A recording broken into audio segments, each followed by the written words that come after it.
ఓం శ్రీ గురుభ్యో నమః. ఓం అరుణాచలేశ్వరాయ నమః. అఖండమండలాకారం వ్యాప్తం యేన చరాచరం తత్పదం దర్శితం యేన తస్మై శ్రీ గురవే నమః. ఓం శ్రీ గురుభ్యో నమః. అందరికీ నా మాటలు బాగానే వినిపిస్తున్నాయి కదండి? చెప్పండి. వినిపిస్తున్నాయి గురు. చూడండి, పోయిన క్లాస్లో నేను మీకు ఈశావాస్య ఉపనిషత్తులో 9, 10, 11 మంత్రాలను వివరించి చెప్పాను. ఈ 9వ మంత్రం నుండి 14వ మంత్రం వరకు కర్మ ఉపాసన పద్ధతులను ఆచరించే వారి గురించి వాళ్ళ ప్రస్తావన వస్తుంది ఇక్కడ. వింటున్నారా? కాబట్టి ఇది ఈ టాపిక్ డైవర్ట్ అయింది ఏమిటి అనుకోకండి. వింటున్నారా? మొదట ఈ ఉపనిషత్తు దేంతో మొదలుపెట్టింది? ఈశావాస్యం ఎదుగుం సర్వం, అంతా కూడా ఈశ్వర స్వరూపమే లేదా ఆత్మస్వరూపమే. అలాంటి దృష్టి కలిగి ఉండండి. అలాంటి దృష్టి కలగాలంటే ఏం చేయాలి? ఈ విషయంతో మొదలుపెట్టింది. తర్వాత మధ్యలో ఏం చేస్తుంది? ఇక్కడ ఈ 9వ మంత్రం నుండి 14వ మంత్రం వరకు కర్మ ఉపాసనలు చేసేవారి ప్రస్తావన, వారి గురించి చెప్తుంది. అది కూడా గుడ్డిగా, ఏదో తెలిసి కాదు. గుడ్డిగా కర్మానుష్ఠానం చేసేవారి గురించి, గుడ్డిగా దేవతోపాసన చేసేవారి గురించి, వారికి కలిగే ఆ స్వల్పమైన ఫలము గురించి వాటి ప్రస్తావన ఇక్కడ వస్తూ ఉంది. కాబట్టి ఇదంతా కూడా వినండి.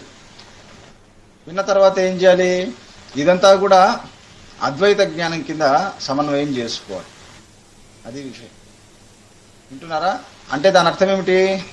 కర్మ కర్మ కోసము లేదు, ఉపాసన ఉపాసన కోసం లేదు, పూజ పూజ కోసం లేదు, ధ్యానం ధ్యానం కోసం లేదు.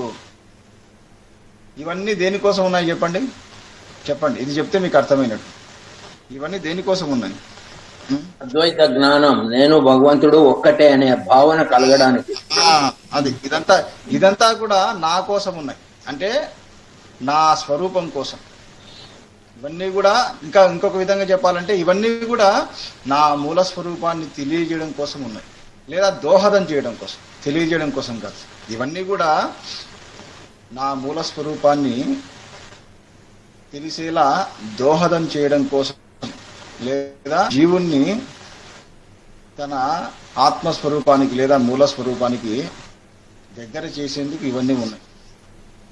కాబట్టి ఈ పాయింట్ మర్చిపోవద్దు. ఈ పాయింట్ మర్చిపోతే ఏమవుతుంది? ఇంకా కర్మ కర్మ కోసమే ఉందని, జపం జపం కోసమే ఉందని, పూజ పూజ కోసమే ఉందని అనుకుంటారు. అంటే మెకానికల్గా చేస్తూ ఉంటారు, గుడ్డిగా చేస్తూ ఉంటారు,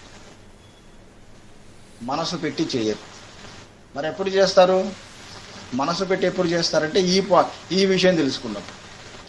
ఇవన్నీ దేనికోసం ఉన్నాయో ఆ ప్రయోజనాన్ని తెలుసుకున్నప్పుడు మీరు మనసు పెట్టి పూజ చేస్తారు, మనసు పెట్టి జపం చేస్తారు, మనసు పెట్టి ధ్యానము, ఇంకా అన్నీ కూడా మనసు పెట్టి చేస్తారు.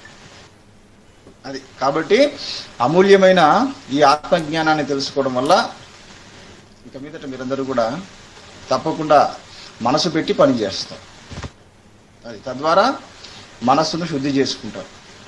చూడండి, మనస్సు శుద్ధి ఎప్పుడవుతుంది?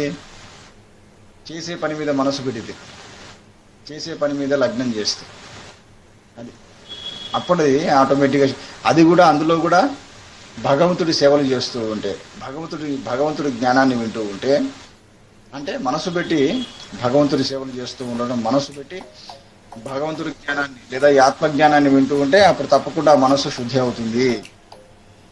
సరే, కాబట్టి ఇప్పుడు చూడండి, పోయిన క్లాస్లో దేని గురించి చెప్పాను? ఈ గుడ్డిగా కర్మానుష్ఠానం చేసేవారు వాళ్ళు చీకటి లోకాలకు చేరతారని, అలాగే గుడ్డిగా దేవతా ఉపాసనలు చేసేవాళ్ళు వీళ్ళు కూడా అంతకంటే ఇంకా గాఢాంధకారంలో పడతారని, అయితే వీరికి అసలు ఫలితం లేకుండా పోదు, స్వల్పమైన ఫలితం ఉంటుందని. ఏమిటి ఆ ఫలితం? గుడ్డిగా కర్మానుష్ఠానం చేసేవాళ్ళు పితృలోకం చేరుకుంటారని, చేరుకొని అక్కడ కొంతకాలం పాటు ఆకలి దప్పులు లేకుండా ఉంటారు. అదే మృత్యువును దాటడం. అదంతా కూడా తాత్కాలికం. అలాగే ఈ దేవత ఉపాసన చేసేవాళ్ళు వాళ్ళు ఆయా దేవతా లోకాలకు వెళ్ళి అక్కడ అమృతత్వాన్ని పొందుతున్నారు. అది కూడా తాత్కాలికమైన అమృతత్వం, సాపేక్షికమైన అమృతత్వం. మరి నిజమైనది ఏది? దాన్ని ఆత్యంతికం అంటారు. ఈ ఆత్మజ్ఞానం తెలుసుకొని జీవుడు తన ఆత్మస్వరూపంలో లయమవుతాడు కదా, అప్పుడు కలిగే ఆ ముక్తి, దానివల్ల కలిగే అమృతత్వం, అది ఆత్యంతికం అంటే అబ్సల్యూట్. ఈ పాయింట్ రాసుకోండి, చాలా ముఖ్యం. అమృతత్వం అనేది రెండు విధాలు, సాపేక్షికము, ఆత్యంతికం. సాపేక్షిక అమృతత్వము, ఆత్యంతిక అమృతత్వము. సాపేక్షిక అమృతత్వం అంటే ఏమిటి? ఉదాహరణ, ఈ దేవతలు వింటున్నారా? ఇంద్రుడు, అలాగే బ్రహ్మ, మొదలైన ఈ దేవతలు, వీళ్లకు సాపేక్షికమైన అమృతత్వం ఉంటుంది. అంటే చాలా కాలం పాటు, కల్పాంతరాల పాటు వీళ్ళు అదే శరీరంతో అలాగే ఉండగలరు. కానీ కల్పమైన తర్వాత శరీరాన్ని వదలక తప్పదు, మళ్ళీ తిరిగి భూమి మీదకి రావక తప్పదు. కాబట్టి ఇవన్నీ కూడా తాత్కాలికం, టెంపరీ అని గుర్తుపెట్టుకోండి. ఈ విషయాలన్నీ కూడా పోయిన క్లాసులో తెలుసుకున్నాం. తర్వాత ఇప్పుడు సేమ్, ఇప్పుడు చెప్పబోయే మంత్రాలు కూడా అలాగే ఉంటాయి, కానీ రెండు కొత్త పదాలు వచ్చి పడుతున్నాయి ఇక్కడ. చూడండి, నేను చదువుతాను, ఫస్ట్ వినండి. 12వ మంత్రం.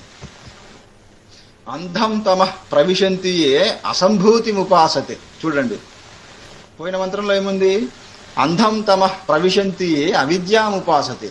ఇక్కడ అవిద్య బదులు ఏ పదం వచ్చింది చెప్పండి? ఏమొచ్చింది అవిద్య బదులు? అసంభూతి అనేది వచ్చింది. అలాగే తతో భూయ ఇవతే తమో యవు సంభూత్యాగం రతాః. చూడండి, సంభూతి, అసంభూతి, సంభూతి అనే రెండు కొత్త పదాలు వచ్చాయి. అక్కడ అవిద్య, విద్య అని వస్తే ఇక్కడ సంభూతి, అసంభూతి అనే వాటి గురించి చెప్తున్నా. ఈ పదాల గురించి బాగా వివరంగా చెప్తాను, అందరూ శ్రద్ధగా వినాలి. సంభూతి అనే పదానికి రెండు అర్థాలు ఉన్నాయి. సంభూతి అంటే అర్థం ఏమిటంటే వ్యక్తమైనది. రాసుకోండి, సంభూతి అంటే వ్యక్తమైన రూపం. సంభూతి అంటే వ్యక్తమైన రూపం, లేదా ఒక చోట పోగైన రూపం. ఈ రెండు రాసుకోండి. సంభూతి అంటే వ్యక్తమైన రూపం, లేదా ఒక చోట పోగైన రూపం. ఇప్పుడు చెప్పండి, మీ అందరి శరీరాలు సంభూత, అసంభూత? చెప్పండి, దేని కిందకి వస్తాయి? చెప్పండి. సంభూతి కిందకు. ఎలా, ఎందువల్ల సంభూతి కిందకి వస్తున్నాయి చెప్పండి? వ్యక్తమైనది, ఒక రూపంతో వ్యక్తమైంది కాబట్టి. కాబట్టి మీ శరీరం అంటే ఏమిటో కాదు, వ్యక్తమైన ఒక మహాశక్తి, లేదా వ్యక్తమైన ప్రకృతి. పోయిన క్లాస్లో కూడా చెప్పాను, మూల ప్రకృతి, ప్రకృతి. ఇప్పుడు మనందరి శరీరాలు ప్రకృతి కిందికి వస్తాయి. అంటే వ్యక్తమైనవి ఒక రూపములో, ఒక రూపముతో వ్యక్తమైనవి, పైకి వచ్చినవి, రూపాంతరం చెందినవి. మరి అదో మూల ప్రకృతి, అది అవ్యక్తం, అది రూపాంతరం చెందనిది. చెప్పాను కదా, మేనిఫెస్టెడ్, అన్మానిఫెస్టెడ్. అది మరి ఆ అవ్యక్తము, రూపాంతరం చెందని మూల ప్రకృతి ఉందే, దానిని ఏమంటారు ఇక్కడ? అసంభూతి. అంటే అవ్యక్తముగా ఉన్నది, అవ్యక్తముగా ఉండే శక్తి అన్నమాట. అవ్యక్తముగా ఉండే శక్తిని మూల ప్రకృతి లేదా అసంభూతి అన్నారు. ఒక రూపంలో వ్యక్తమైన శక్తిని ఏమన్నారంటే సంభూతి అన్నారు. ఓకే, దీనిని ఇక్కడ మరో విధంగా చెబుతున్నారు, ఇంకొక విధంగా. ఎలా? సంభూతి అంటే సగుణ బ్రహ్మము. ఇది కూడా రాసుకోండి. సంభూతి అంటే సగుణ బ్రహ్మము, లేదా సగుణ దేవత. సగుణ దేవత అని రాసుకోండి. అంటే ఒక రూపం కలిగిన దేవత. ఇది ఇంకా బాగా సింపుల్గా ఉంది, రాసుకోండి. సంభూతి అంటే ఒక రూపం కలిగిన దేవత. మరి అసంభూతి అంటే నిరాకారమైన మూల ప్రకృతి లేదా నిరాకారమైన శక్తి. ఇది మళ్ళీ నిర్గుణ బ్రహ్మం అనుకోకండి, పొరపాటు పడతారు. ఇది నిర్గుణ బ్రహ్మము కాదు, ఇది కేవలము శక్తి, అవ్యక్తమైన శక్తి, మూల ప్రకృతి. ఇప్పుడు చెప్పండి, ఏం రాసుకున్నారు? సంభూతి అనే పదానికి ఏం రాసుకున్నారు చెప్పండి అర్థము. వ్యక్తమైన రూపం లేదా ఒక చోట పోగైన రూపము, సగుణ దేవత, సగుణ బ్రహ్మం. ఇంకా మిగతా వాళ్ళు చెప్పండి. అసంభూతి అంటే ఏం రాసుకున్నారు? నిరాకారమైన శక్తి, అవ్యక్తంగా ఉండే శక్తి. అది కాబట్టి అసంభూతి అనే దానికి ఒకటే అర్థం అనేది వచ్చింది. కాబట్టి నిరాకారంగా రూపాంతరం చెందనటువంటి శక్తి అన్నమాట. అయితే ఇక్కడ చూడండి ఏమని చెప్తున్నారు? అంధం తమ ప్రవిశంతి అసంభూతి ఉపాసతే. ఎవరైతే ఈ అసంభూతిని ఉపాసన చేస్తున్నారో, అంటే ఎవరైతే అమ్మవారిని, శక్తి స్వరూపిణి అంటే అమ్మవారే కదా, ఎవరైతే అమ్మవారిని అవ్యక్తంగా ఉపాసన చేస్తున్నారో, నిరాకారంగా ఉపాసన చేస్తున్నారో వారు అంధకారంలో భయపడుతున్నారంట. అలాగే సంభూతి అంటే సగుణ దేవత ఉపాసనను చేసే వాళ్ళు కూడా అంతకంటే ఇంకా ఎక్కువ అంధకారంలో భయపడుతున్నారు. వింటున్నారా? నిరాకారములో ఉండే శక్తిని ఉపాసన చేసే వాళ్ళు పోయి చీకట్లో పడుతున్నారు. అలాగే ఒక రూపం కలిగిన దేవతను ఉపాసన చేసే వాళ్ళు కూడా, వింటున్నారా, వాళ్ళు కూడా పోయి చీకట్లో పడుతున్నారు. అంతేకాదు, అయితే ఇక్కడ ఒక పాయింట్ మీరు గమనించాలి, ఇప్పటికే తెలిసి ఉండాలి. అయితే మరి గురువు గారు ఎలా, మేము దేనిని ఉపాసన చేయాలి చెప్పండి, దీన్ని బట్టి ఆలోచించి చెప్పండి. చాలా మంది ఇక్కడ పప్పులో కాలేస్తారు. అంటే దీన్ని బట్టి ఇంకా సగుణ దేవతను ఉపాసన చేయకూడదు, నిరాకారమైన శక్తిని ఉపాసన చేయకూడదేమో అని చెప్పేసి రెండింటిని వదిలేస్తుంటారు. అది కాదు ఇక్కడ పాయింట్. ఏమిటి చెప్పండి ఇక్కడ దాగి ఉన్న పాయింట్? అహం బ్రహ్మాస్మి అంటే మీరు సగుణమైన అవ్యక్తమైన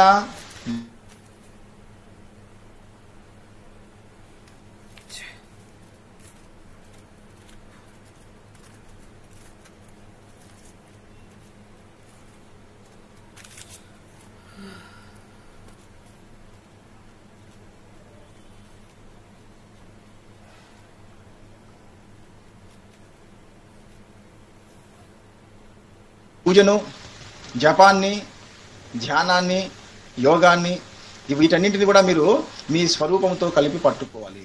అప్పుడు ఇక మీరు చీకటిలో పడరు. స్వరూపంతో కలిపి పట్టుకోవడం అంటే అర్థం ఏమిటి చెప్పండి. పోయిన క్లాస్లో చెప్పాను నేను.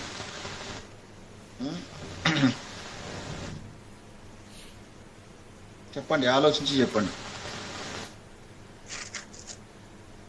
సాక్షి భావన.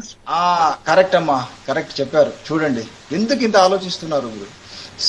మీరు ఆ స్థితి, సాక్షి స్థితి మాత్రం మీరు ఎట్టి పరిస్థితుల్లో మర్చిపోకండి. వింటున్నారా? అంటే మీరు పూజ చేసేటప్పుడు మీ మనస్సులో ఎటువంటి ఆలోచనలు లేకుండా అది సాక్షి స్థితిలో సావధానంగా ఉండాలి.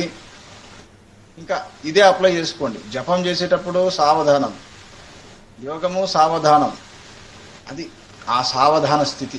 దానితో ఆ సావధాన స్థితితో కలిపి పట్టుకోవాలి. పట్టుకుంటే ఇంకా మీరు చీకటిలో పడరు.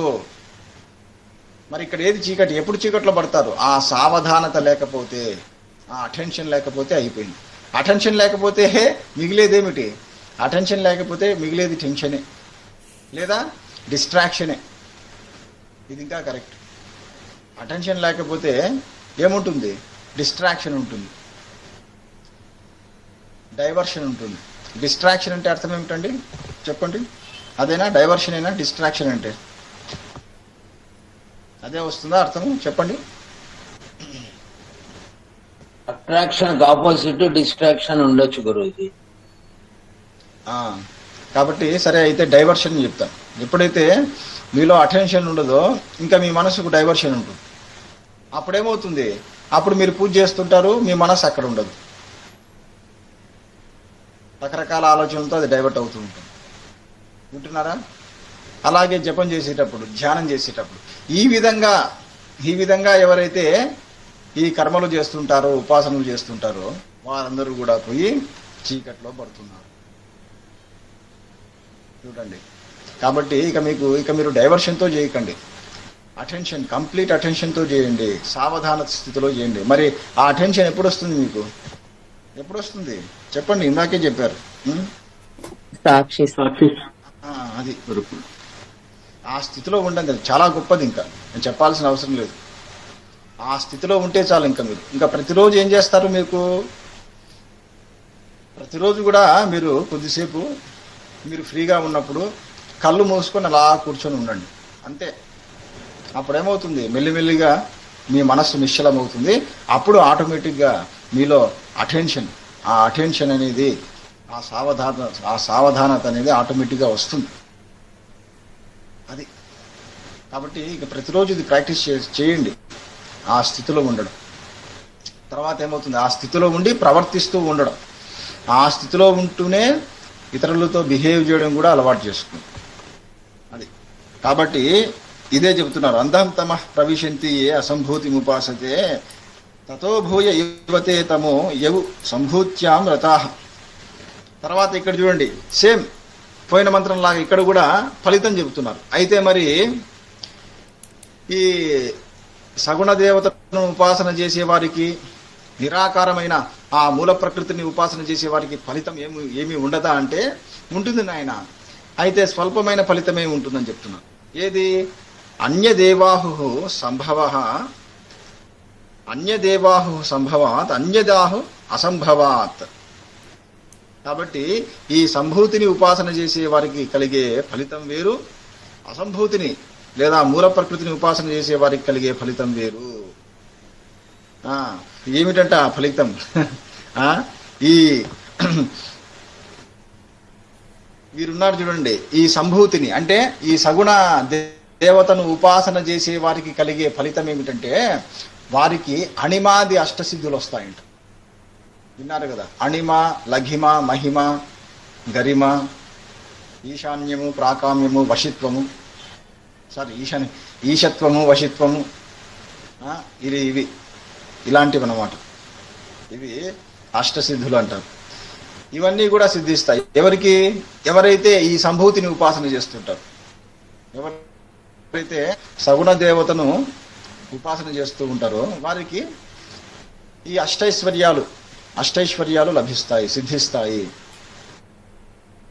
అంటే అష్టసిద్ధి, ఇది వారికి కలిగే ఫలితం. చెప్పండి, సంతృప్తి పడతారా దీంతో? చాలా మంది సంతృప్తి పడతారు. మరి వీరు అవ్యక్తమైన ప్రకృతిని, అవ్యక్తమైన శక్తిని ఉపాసన చేసే వారికి వీరికి కలిగే ప్రయోజనం ఏమిటి అంటే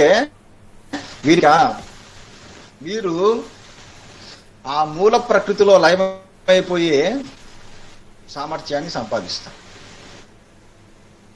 అర్థమవుతుందా? మూల ప్రకృతిలో లయం కావడం అంటే అర్థం ఏమిటి? మీరు ఆశ్చర్యంగా చూడకండి. మీరు ప్రతిరోజు లయం అయ్యేది అందులోనే. ఎప్పుడు లయం అవుతున్నారు చెప్పండి? మూల ప్రకృతిలో. మీరు మీ మూల ప్రకృతిలో లయం అవుతున్నారు. అయితే మీ కంట్రోల్ లేకుండానే మీరు లయం అయిపోతున్నారు. ఇక్కడ ఏమవుతుందంటే సాక్షి కాదు, అదే కంట్రోల్ అని కాదు, మీకు తెలియకుండానే, మీ వశం లేకుండానే, మీకు తెలియకుండానే ఆ మూల ప్రకృతిలో లయం అయిపోతున్నారు. కానీ ఈ ఉపాసన చేస్తే, ఈ అవ్యక్త ఉపాసన చేస్తే అప్పుడు మీరు ఎప్పుడు అనుకుంటే అప్పుడు ఆ మూల ప్రకృతిలో మీరు లయం కావచ్చు. అది ఆ సిద్ధిని సంపాదిస్తారంట. చూడండి. అయితే మరి ఇది మోక్షముతో సమానమా అంటే కాదు అని చెప్తుంది శాస్త్రం. ఇది కేవలం లయమే. యోగులందరూ, గొప్ప గొప్ప యోగులందరూ చేసేది ఇదే. వింటున్నారా? వారు ఇప్పుడు పతంజలి మహర్షి చెప్పిన అష్టాంగ యోగం ఉంది చూడండి, అది చేయగా చేయగా చేయగా ఇటువంటి స్థితే కలుగుతుంది యోగులకు. అంటే ఎంతో కాలం పాటు ఇక వారు అన్నింటినీ జయించి, ఇంద్రియాలను జయించి, కర్మేంద్రియాలను, జ్ఞానేంద్రియాలను, చివరికి మనస్సును కూడా లయం చేసి ఆకలి దప్పులను జయించి మనస్సును ఏం చేస్తున్నారు, వారు లయం చేస్తున్నారు అక్కడ. ఇందులో మూల ప్రకృతులు అలా లయం చేసి ఎంతో కాలం పాటు ఉంటారు. మీరు ఆశ్చర్యపోతారు. కొందరైతే 500 సంవత్సరాల నుండి అలానే ఉంటారు, 1000 సంవత్సరాల నుండి అలానే ఉంటారు. మీరు మహావతార్ బాబాజీ గురించి వినే ఉంటారు. విన్నారా? చెప్పండి, విన్నారా లేదా? మహావతార్ బాబాజీ విన్నాం గురుగారు. వారు 2000 సంవత్సరాల నుండి సశరీరంగా అలాగే ఉన్నారు అని చెప్తారు. మరి ఎలా సాధ్యమైంది అంటే ఇదనమాట మూల ప్రకృతి. ఆయన తన ఇంద్రియాలను, మనస్సును అన్నింటిని కూడా మూల ప్రకృతిలో లయం చేసుకుని ఉన్నాడు. కాబట్టి ఈ లయమైన మనస్సు ఏం చేస్తుంది, మళ్ళీ తిరిగి బయటకు వస్తుంది. అంతే తప్ప అది కంప్లీట్గా నశించిపోదు. ఇదే విషయాన్ని భగవాన్ రమణులు ఉపదేశ సారంలో చెబుతారు. గుర్తుకొస్తుందా మీకు? ఉపదేశ సారంలో ఒకానొక చోటు చెప్తారయ్యా,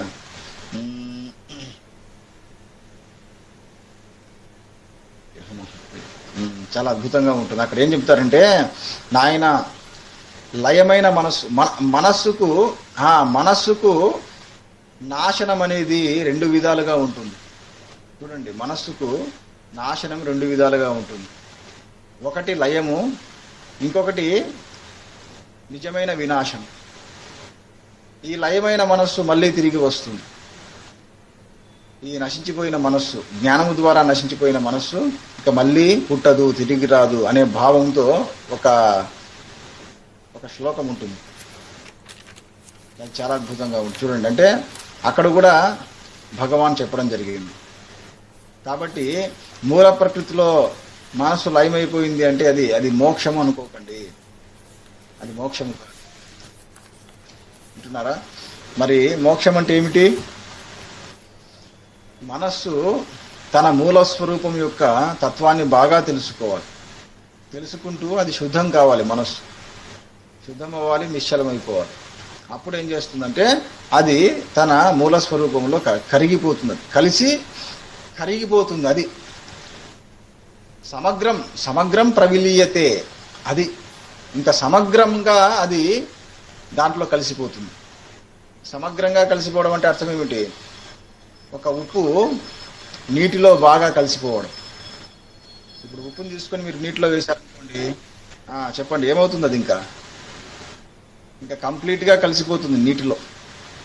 అలాగా మనస్సు అనేది తన మూల స్వరూపంతో కలిసిపోవాలి. అప్పుడు ఇంకా అది మళ్ళీ పుట్టదు. అది మహాప్రలయం అదనమాట. అప్పుడు ఇక జీవుడికి పునర్జన్మ అనేది ఉండదు. కాబట్టి గుర్తుపెట్టుకోండి, ఏ పాయింట్ గుర్తుపెట్టుకోవాలి? మనస్సును మోక్షం అంటే మనస్సును మూల ప్రకృతిలో లయం చేయడం కాదు, మన మూల స్వరూపములో లయం చేసుకోవడము. ఈ పాయింట్ కూడా రాసుకోండి. మోక్షం అంటే మనస్సును మూల ప్రకృతిలో లయం చేయడం కాదు, మూల స్వరూపములో లయం చేయడం. ఇక్కడ మీకు ఒక ప్రశ్న రావాలి. అయితే గురువు గారు ఆ తేడా ఏమిటో చెప్పండి. మూల ప్రకృతి అంటున్నారు, మూల స్వరూపం అంటున్నారు. దాంట్లో లయం అయితే మళ్ళీ వస్తుంది అంటున్నారు, ఇక్కడ ఇందులో లయం అయితే మళ్ళీ రాదంటున్నారు. ఎలా, ఏ విధంగా చెప్పండి అని అడగండి. అయితే ఇందులో ఇక్కడ ఒక సూక్ష్మమైన విషయం ఉంది. అది తెలిసినప్పుడే మీకు అంతా క్లియర్గా క్లారిటీ వస్తుంది. లేకపోతే అంతా అయోమయమే. చెప్పమంటారా ఆ సూక్ష్మమైన పాయింట్? చెప్పండి గురుగారు. ఇంతకు ప్రశ్న అర్థమైందా? నేను చెప్పిన ప్రశ్న. ఇక్కడ 2 పదాలు వినిపిస్తున్నాయి మీకు, మూల ప్రకృతి, మూల స్వరూపం. అవునా కాదా? చెప్పండి. డిఫరెన్స్ తెలియాలి. అది మిగతా వాళ్ళకి నా మాటలు వినిపిస్తున్నాయా? చెప్పండి. మిగతా వాళ్ళు వినిపిస్తున్నాయండి. ఆ, అందరూ కూడా శ్రద్ధగా వినండి. ఎందుకంటే ముఖ్యమైన పాయింట్ వచ్చినప్పుడు నేను ఇలా మళ్ళీ మళ్ళీ అడుగుతుంటాను. ఎందుకంటే ఏ ఒక్కరు కూడా మిస్ కావద్దనే ఉద్దేశంతో ఇలా అడుగుతుంటాను. సరే, అందరు శ్రద్ధగా వినండి. మూల ప్రకృతి అంటే జడశక్తి, మూల స్వరూపం అంటే చైతన్య శక్తి. రాసుకోండి పాయింట్. అందుకనేనయ్యా బాగా ఎక్స్పర్ట్స్ అయిన గురువుల ద్వారానే ఇటువంటి సూక్ష్మమైన విషయాలు తెలుస్తాయి. ఇది చెప్పకోకుండా దాటేశాను అనుకోండి, ఇంకా జన్మకు అర్థం కాదు అసలు. ఇప్పుడు అర్థమైందా? మనస్సు మూల ప్రకృతిలో లయం కావడం అంటే అర్థం ఏమిటి? జడశక్తిలో లయమైపోవడం. ఇప్పుడు నిద్రలో మనస్సు లయం అవుతుందంటే ఏ శక్తిలో లయం అవుతుంది? అది జడశక్తిలో లయం. మరి మూల స్వరూపంలో లయమవడం అంటే చైతన్య శక్తి, అదే అహంస్ఫురణ. కాబట్టి మన అహంస్ఫురణ అంటే చైతన్య శక్తి. అన్నిటికంటే గొప్పది ఏమిటి? చైతన్య శక్తి. దాన్నే చిచ్చక్తి. అది ఆ చైతన్య శక్తిలో మన మనస్సు లయం కావాలి. అప్పుడు ఇక దానికి మళ్ళీ ఇంకా చిగురించడం అనేది ఉండదు. రాసుకున్నారా లేదా ఈ పాయింట్? ఇప్పుడు చెప్పింది మూల ప్రకృతి అంటే ఏ శక్తి? మూల ప్రకృతి అంటే జడశక్తి. జడశక్తి. మూల స్వరూపం లేదా ఆత్మస్వరూపం అంటే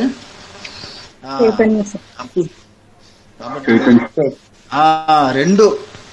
ఆత్మకు ఈ రెండు శక్తులు ఉంటాయి. వింటున్నారా? అయితే మీ మనస్సును ఎందులో లయం చేస్తున్నారనేది, అది ఎందులో లయం చేస్తున్నారనేది చాలా చాలా చాలా ప్రధానమైన విషయం. అది కాబట్టి ఈ అమూల్యమైన ఈ ఆత్మబోధను, ఈ ఆత్మజ్ఞానాన్ని తెలుసుకుంటూ ఉండగా ఉండగా ఉండగా ఏమవుతుందంటే మీ మనస్సు అనేది శుద్ధం కాబడి నిశ్చలమై అది దాని యొక్క చైతన్య శక్తులు అందులో లయమవుతుంది. అంతే తప్ప కేవలం జడశక్తిలో లయమవడానికి మనం ఇంత కష్టపడాల్సిన పని లేదు. ఎందుకంటే ప్రతిరోజు అది అందులోనే ఆ జడశక్తిలోనే లయమవుతుంది. అందుకనే మళ్ళీ తిరిగి పైకి వస్తుంది. లేకపోతే నిద్రనే మోక్షం కావాలి. ఇంకా నిద్రలో ఉండే ప్రతి వాడికి ఇంకా మోక్షం కలగాలి. ఎందుకు కలగడం లేదు అంటే అది జడశక్తి. అంటే అదే మూల ప్రకృతి. మూల ప్రకృతి అనే దాన్ని ఇంకో విధంగా చెప్తాను చూడండి. పోయినసారి చెప్పాను. మూల ప్రకృతి అంటే అర్థం ఏమిటంటే సమిష్టి వాసనలు. ఈ పాయింట్ రాసుకోండి. మూల ప్రకృతి అంటే సమిష్టి వాసనలు, అంటే యూనివర్సల్ ఇన్స్టింక్ట్స్. మనలో ఉండేదాన్ని ఏమంటారు చెప్పండి? వ్యష్టి వాసనలు. వాసనలు అంటే చెప్పాను మనస్సులో ఉండే బలమైన ఇంప్రెషన్స్. అలాంటి ఇంప్రెషన్స్ నాలో కొన్ని ఉంటాయి, మీలో కొన్ని ఉంటాయి, మోహన్ రావు గారిలో కొన్ని ఉంటాయి, విజయలక్ష్మి గారిలో కొన్ని ఉంటాయి, ప్రభా గారిలో కొన్ని ఉంటాయి, వెంకటేష్ బాబు గారిలో కొన్ని ఉంటాయి, గాయత్రి గారిలో కొన్ని ఉంటాయి. చెప్పండి, ఉంటావా? నాలో ఉండే ఇంప్రెషన్లో ఉండే ఇంప్రెషన్స్ ఒకేలాగా ఉంటాయి చెప్పండి? అంటే నాకు కొన్ని విషయాలు, నాకు ఏ విషయాలైతే బాగా ఇష్టమో అవి మీకు ఇష్టంగా ఉండవు, మీకు వేరే విషయాలు ఇష్టంగా ఉంటాయి. అది కాబట్టి నాలో ఉండే వీటిని వ్యష్టి వాసనలు అంటారు. నాలో ఉండే వాసనలు వ్యష్టి, మీలో ఉండేది వ్యష్టి. కానీ మనందరిలో అన్ని ప్రాణుల్లో కలిపి మొత్తం యూనివర్సల్ లెవెల్లో తీసుకుంటే సమిష్టి వాసనలు అంటారు. అదే మూల ప్రకృతి. చూడండి, అంటే మూల ప్రకృతిలో మనస్సు లయం కావడం అంటే ఏమిటి? ఆ వాసనల్లో. అందుకనే మనస్సు ఏ ఏ వాసనలో మనస్సు లయమవుతుందో, వాసనలో కంటే వాసనతో, అది కరెక్ట్. ఏ వాసనతో మనస్సు లయమవుతుందో మళ్ళీ తిరిగి అదే వాసనతో అది పైకి వస్తుంది. ఇది రాసుకోండి, ఇది కూడా ఇంపార్టెంట్ పాయింట్. ఏ వాసనతో మనస్సు లయమవుతుందో మళ్ళీ తిరిగి అదే వాసనతో మనస్సు పైకి వస్తుంది. ఇది మీరు నిద్రపోయే ముందు చూడొచ్చు, గమనించవచ్చు. మీరు ఇప్పుడు ఉదాహరణకి నిద్రపోయే ముందు మీరు ఏదైనా భయంకరమైన హారర్ సినిమా చూశారనుకోండి, మీకు మెలకువ రాగానే వెంటనే ఏది గుర్తుకొస్తుంది చెప్పండి? చెప్పండి, ఏది గుర్తుకొస్తుంది? అవే గుర్తుకొస్తాయి గురుగారు. మీరు ఏదైనా దయ్యం బొమ్మ చూసింటే, నిద్రపోయే ముందు ఒక దయ్యం బొమ్మ చూసింటే మీకు మెలకువ రాగానే అదే గుర్తొస్తుంది. దీన్ని బట్టి ఏం తెలిసింది? మనస్సు ఏ వాసనతో లయమవుతుందో అదే వాసనతో పైకి వస్తుంది. ఇది చివరికి దేనికి అప్లై అవుతుంది? మరణం అండి. అందుకనే మరణ సమయంలో ఏమవుతుంది? మీలో ఉండే వృత్తి, మనోవృత్తి వాసనగా మారుతుంది. వాసనగా మారి జీవుడు ఆ వాసనతో బయలుదేరుతాడు. సూక్ష్మ శరీరంతో జీవుడు ఆ వాసనతో, అంటే ఆ వాసన అంటే ఏమిటో కాదు, కారణ శరీరం. ఆ కారణ శరీరంతో, మనస్సు అంటే సూక్ష్మ శరీరంతో మరణించిన తర్వాత స్థూల శరీరం ఉండదు కదా. స్థూల శరీరం అనేది ఇక్కడే కాలి బుడిదైపోతుంది. ఇంకా మిగిలిన శరీరాలు ఏమిటి? సూక్ష్మ శరీరము, కారణ శరీరము. కారణ శరీరం. సూక్ష్మ శరీరం అంటే ఏమిటి? మనస్సు, ప్రాణము. కారణ శరీరం అంటే ఏమిటి? ఈ వాసన. కాబట్టి ఈ రెండు శరీరాలను పట్టుకుని జీవుడు ఇంకా పోతాడు. ఆయా లోకాలకు పోయి ఏ వాసనతో అయితే శరీరాన్ని వదిలిపెట్టాడో మళ్ళీ అదే వాసనతో జీవుడు మొలకెత్తుతాడు, కొత్త శరీరాన్ని ధరిస్తాడు. అందుకనే మీరు మరణించే సమయంలో ఏ వాసన ఉండాలి? మీరు సద్వాసన, ఈ ఆత్మజ్ఞానం అనే వాసన ఉండాలా, లేకపోతే ప్రాపంచిక జ్ఞానం అనే వాసన ఉండాలా? చెప్పండి. ఆత్మజ్ఞాన వాసనే ఉండండి. ఆత్మజ్ఞానం లేదా సాక్షి జ్ఞానం అనే సువాసనే ఉండాలి, అంతే తప్ప ప్రాపంచిక జ్ఞానం అనే దుర్వాసన ఉండకూడదు. చూడండి. కాబట్టి ఇప్పుడు మూల ప్రకృతి అంటే ఏమిటో తెలిసింది. చెప్పండి, మూల ప్రకృతి అంటే ఏమిటి? చెప్పాలి. చైతన్యమైన శక్తి, చిచ్చక్తి, కృష్ణ గారు మీరు కన్ఫ్యూజ్ అవుతున్నారు. మూల ప్రకృతి అంటే చైతన్య శక్తి కాదండి, జడశక్తి. అదే మూల ప్రకృతి అనే దానికి కరెక్ట్ గా రాసుకోండి, లేకపోతే మూల ప్రకృతి అనే దానికి రెండు చెప్పాను. మూల ప్రకృతి అంటే జడశక్తి, జడంలో అదే నిద్రలో మనం పోయేదాన్ని కూడా జడశక్తిగా మీరు ఎగ్జాంపుల్ చెప్పారు. ఒక్క నిమిషం కృష్ణ గారు, ఇప్పుడు మీకు కాదండి, అందరికి, మిగతా వాళ్ళకి అందరికి చెప్తున్నాను. మూల ప్రకృతి అనే దానికి రెండు రాసుకోండి. మూల ప్రకృతి అంటే జడశక్తి, తర్వాత ఇంకోటి ఏంటి? సమిష్టి వాసనలు. అది మరి ఇంకా ఈ మూల స్వరూపం అంటే ఒకటే, చైతన్య శక్తి. అది కాబట్టి చూడండి, మరి ఏమిటయా ఫలితం గురించి చెప్తున్నాం. కాబట్టి ఈ సగుణ దేవతోపాసన చేసే వారికి ఏ ఫలితం కలుగుతుంది చెప్పండి? ఫలితం ఏమిటంట? అరే మర్చిపోయారు.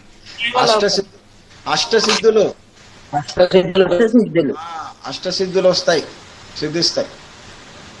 మరి ఈ అవ్యక్త ఉపాసన, మూల ప్రకృతి ఉపాసన చేసే వారికి ప్రకృతిలో లయం అవుతారు. ప్రకృతిలో మీ అందరికీ ఆ వరం వస్తే చాలు కదా, మీరందరూ కూడా ఇంకా మూల ప్రకృతిలో లయం అవుతారు. చాలా ఇంకా కావాలా అంతకంటే? మీకు చెప్పండి.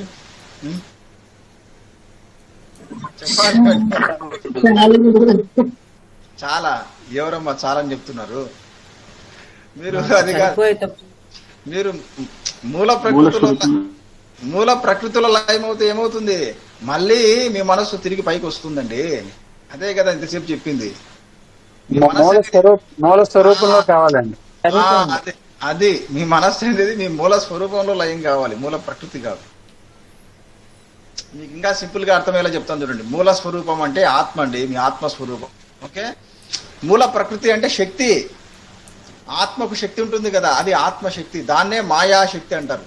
ఇది కూడా రాసుకోండి. ఆత్మశక్తి రెండు ఉన్నాయి. చెప్పడానికి రెండుగా కనిపిస్తున్నాయి, కానీ ఒకటే.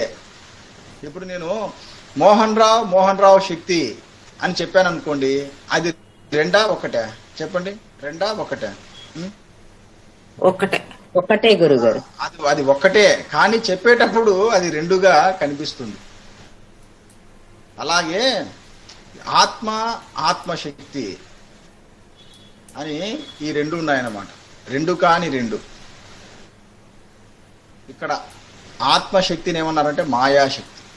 ఆ మాయాశక్తికి మరొక పేరే మూల ప్రకృతి లేదా అవ్యక్తం.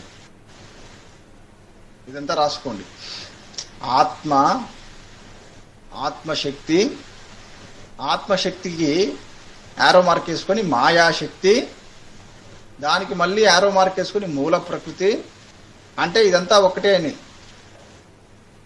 ఓకే, అయితే మనసు ఎక్కడ ఇందులో లయం కావాలి అంటే మాయాశక్తిలో కాదు, స్వరూపం, ఏకంగా చైతన్య స్వరూపంలో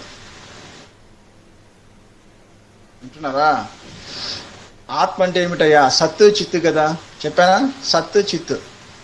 ఇందులో చిత్ అంటే చైతన్యం, సత్ అంటే ఉండడం, ఒక కేవలం ఉండడం అంటే మియర్ ఎగ్జిస్టెన్స్ వితౌట్ అవేర్నెస్. మీరే చెప్పండి. అంటే జ్ఞానం లేకుండా ఉండడం లేదా స్ఫురణ లేకుండా ఉండడం. మరి స్ఫురణ లేకుండా ఉండడం అంటే అది దేంతో సమానం చెప్పండి? మరణంతో సమానం. ఇప్పుడు డాక్టర్లు అదే కదండి చెప్పేది. ఏమండి ఇంకా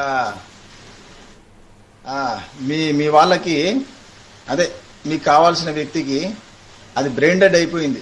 మీకు కావాల్సిన వ్యక్తి బ్రెయిన్ డెడ్ అయిపోయింది, కేవలం గుండె మాత్రమే కొట్టుకుంటుంది, ఏం చేయాలో చెప్పండి అంటుంటారు. బ్రెయిన్ డెడ్ అయిన వ్యక్తి దేంతో సమానం చెప్పండి? చెప్పండి మీరే. చనిపోయినాయి. సత్తు. అది సత్ అంటే జ్ఞానము లేనటువంటి ఒక బొమ్మ. అంటే ఈ జ్ఞానం లేకపోతే లేదా ఈ స్ఫురణ లేకపోతే అది మరణంతో సమానం. అంటే స్ఫురణ లేని ఎగ్జిస్టెన్స్ అనేది equal to death. Existence without awareness is equal to death. ఇది రాసుకోండి. Existence without awareness is equal to death. తెలుగులో చెప్పాలంటే స్ఫురణ లేని ఉనికి మరణంతో సమానం. స్ఫురణ లేని ఉనికి మరణంతో సమానం. కాబట్టి ఇక్కడ సత్ చిత్, ఆత్మ అంటే సత్ చిత్ అని చెప్తున్నాం. ఇక్కడ సత్ అనేది జడశక్తి, చిత్ అనేది చైతన్య శక్తి. కాబట్టి మనసు అనేది ఎందులో లయం కావాలి? చిత్, మన స్ఫురణలో లయం కావాలి. చూడండి ఒకే పాయింట్ ఎంత డీప్గా పోతుందో చూడండి. ఇప్పుడు మీకు క్లారిటీ వచ్చిందా లేదా? మనసు మూల ప్రకృతిలో లయం అయితే ఏమవుతుంది, మూల స్వరూపంలో లయం అవుతే ఏమవుతుందని చెప్పండి. వచ్చిందా లేదా క్లారిటీ? అవును గురుగారు. ఇవంతా చెప్పిందంతా రాసుకోండి. మీరు రాసుకొని మళ్ళీ తర్వాత చూసుకోండి, చదువుకోవాలి తప్పకుండా. అప్పుడే అర్థమవుతుంది, లేకపోతే ఇప్పుడు అర్థం కాదు. అందుకని ఈ పాయింట్స్ రాసుకోండి. అది తర్వాత ఇంకా చివరిగా చెప్తున్నాను. ఇంకా 14వ శ్లోకంలో సంభూతించ వినాశంచ యస్తద్ వేద ఉభయగుం సహ వినాశేన మృత్యుం తీర్త్వ సంభూత్య అమృతమశ్నుతే. అయితే ఇక్కడ సంభూతి అనే చోట శంకరులు ఏమని చెప్తున్నారు అంటే, ఇక్కడ పర్టికులర్గా ఈ మంత్రంలో అక్కడ అకారం అనేది ఉండాలయ్యా, అకారం అనేది కట్ అయిపోయింది కాబట్టి ఇది సంభూతి కాదు అసంభూతి అని చెప్తున్నారు.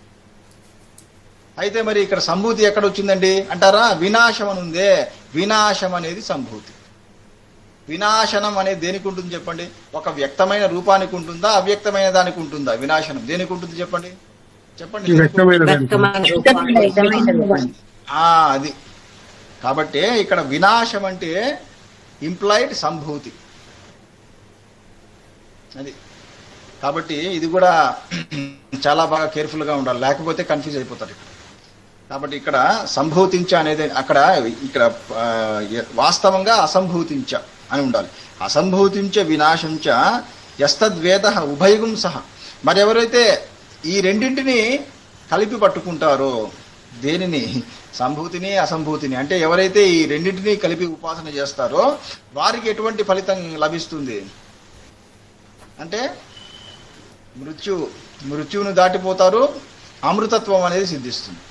పోయిన క్లాస్లో కూడా ఇదే కదా, ఈ పాయింట్ చెప్పానా చెప్పలేదనుకుంటా. పోయిన క్లాస్లో విద్య గురించి అవిద్యను ఉపాసన చేసే వారికి ఫలితం గురించి, విద్యను ఉపాసన చేసే వారి ఫలితం గురించి చెప్పాను. కానీ ఎవరైతే అవిద్యను విద్యను రెండింటినీ కలిపి ఉపాసన చేస్తారో వారికి ఎటువంటి ఫలితం లభిస్తుంది అంటే వారు మరణాన్ని దాటుతారు, దాటి అమృతత్వాన్ని పొందుతారు. ఈ పాయింట్ చెప్పాను, గుర్తుందా లేదా? మరణాన్ని దాటడం అంటే ఏమని చెప్పాను అర్థం? అక్కడ మృత్యువును దాటడం అంటే చెప్పండి, ఏమని చెప్పాను? మర్చిపోవద్దు. ఆకలి దప్పులను జయించడం, చాలా కాలం పాటు ఆకలి దప్పులను జయించడం. మరి అమృతత్వం అంటే ఆ సాపేక్షికమైన అమృతత్వం అని చెప్పానా? సేమ్ అదే పాయింట్ ఇక్కడ కూడా అప్లై అవుతుంది. సేమ్ ఇక్కడ కూడా ఎవరైతే సగుణ దేవత ఉపాసన చేస్తుంటారో, అలాగే ఆ అవ్యక్తమైన శక్తి ఉపాసన చేస్తూ ఉంటారో, లేదా ఈ రెండింటిని ఎవరైతే కలిపి పట్టుకుంటారో, అంటే సగుణ దేవతను అలాగే ఈ నిర్గుణమైన శక్తిని ఎవరైతే కలిపి ఉపాసన చేస్తారో వారికి ఎలాంటి ఫలితం వస్తుంది? వారు మరణాన్ని జయిస్తున్నారు. మరణాన్ని అంటే సేమ్ ఇది కూడా అంతే. వాళ్ళు ఈ మరణాన్ని జయించడం అంటే మీరు ఇంకా మోక్షముతో పోల్చుకోకండి. ఇది మోక్షము కాదు. ఇక్కడ మరణాన్ని జయించడం అన్నా, అమృతత్వాన్ని పొందడం అన్నా ఇక్కడ అర్థం ఏమిటంటే మోక్షము కాదు. ఇవన్నీ కూడా తాత్కాలికం, టెంపరరీ అని ఇంకా మీరు భావిస్తూ ఉండాలి. అది గుర్తుపెట్టుకోండి. కాబట్టి ఇవన్నీ కూడా సాపేక్షికం, రిలేటివ్. మరణాన్ని జయిస్తారంటే అర్థం ఏమిటి? మిగతా ఆకలి దప్పులను జయించడము. మరి అమృతత్వాన్ని సిద్ధింపజేసుకోవడం అంటే చాలా కాలం పాటు ఉండడం.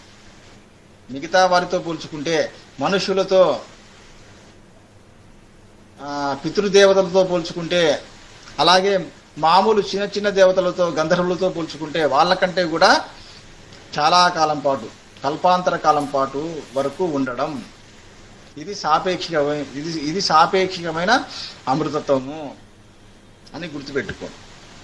మరి ఆత్యంతికమైన అమృతత్వం ఎప్పుడు సిద్ధిస్తుంది? ఇంకా అబ్సల్యూట్, ఇంకా శాశ్వతమైన అమృతత్వం అనేది ఎప్పుడు సిద్ధిస్తుంది చెప్పండి, చెప్పాలి. స్వరూపంతో కలుపుకొని అహం స్ఫురణలో ఉన్నప్పుడు, అహం స్ఫురణలో సావధానంగా సాక్షి స్థితిలో ఉన్నప్పుడు. ఇది చాలా లోతైన పాయింట్, మీకు చాలా సింపుల్ గా చెప్తున్నాను. అంటే ఇక మీరు ఏ పని చేస్తున్నా కూడా అహం స్ఫురణతో సావధానంగా సాక్షి స్థితిలో ఉండాలి. ఉంటే అది ఇంకా సద్యోముక్తి అంట. ఇంకా బా అద్భుతం అసలు ఇది. మీరు నిజంగా ఆ స్థితిలో పండిపోతే ఇంకా మీకు క్రమముక్తి కూడా కాదు, సద్యోముక్తి. సద్యోముక్తి అంటే ఇప్పుడే ఇక్కడే మీరు ఉన్న చోటనే ముక్తి. అటువంటి వారికి ఏమవుతుందో తెలుసా? మరణ సమయంలో నతస్య ప్రాణాః ఉత్క్రామంతే. బా ఎంత అద్భుతమే అసలు. బా మీరు నిజంగా సాక్షి స్థితిలో పండిపోతే చివరికి మరణ సమయంలో కూడా ఆ స్థితిలో ఉంటే ఏమవుతుందో తెలుసా? మీ ప్రాణాలనేవి బయటికి ఉత్క్రమణం కావంటయ్యా. బా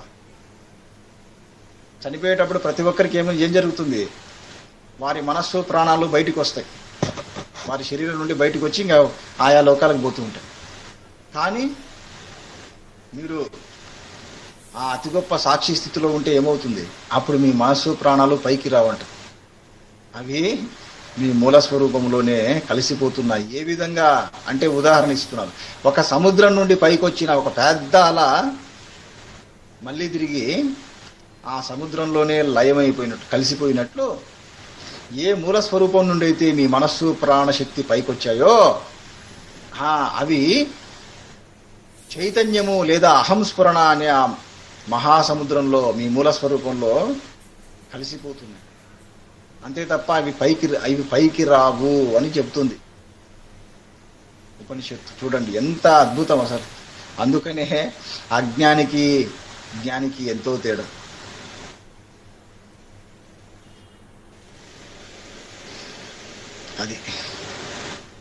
అదండి. కాబట్టి ప్రతి ఒక్కరూ కూడా ఇంకా ఆ స్థితి కోసం తపించాలి. క్షణక్షణం ప్రతి క్షణం తపిస్తూ ఉండాలి. కాబట్టి ఇప్పటిదాకా మనం 14 మంత్రాలను చెప్పాను. ఇక మిగతా మంత్రాలన్నీ కూడా సూర్య ఉపాసన, సూర్యుడిని ప్రార్థించడం.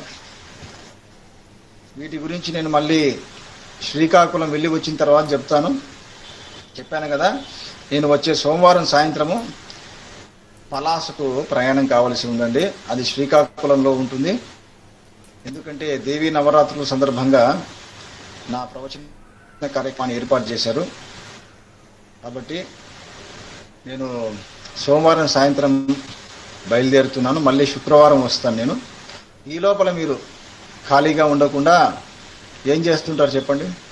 ఏం చేస్తారు చెప్పండి. ఇది చెప్తే మీరు ఏ స్థాయిలో ఉన్నారో తెలుసుకోవచ్చు. చెప్పండి.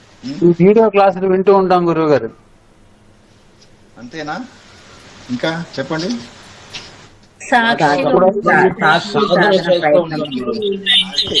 అది మర్చిపోకండి.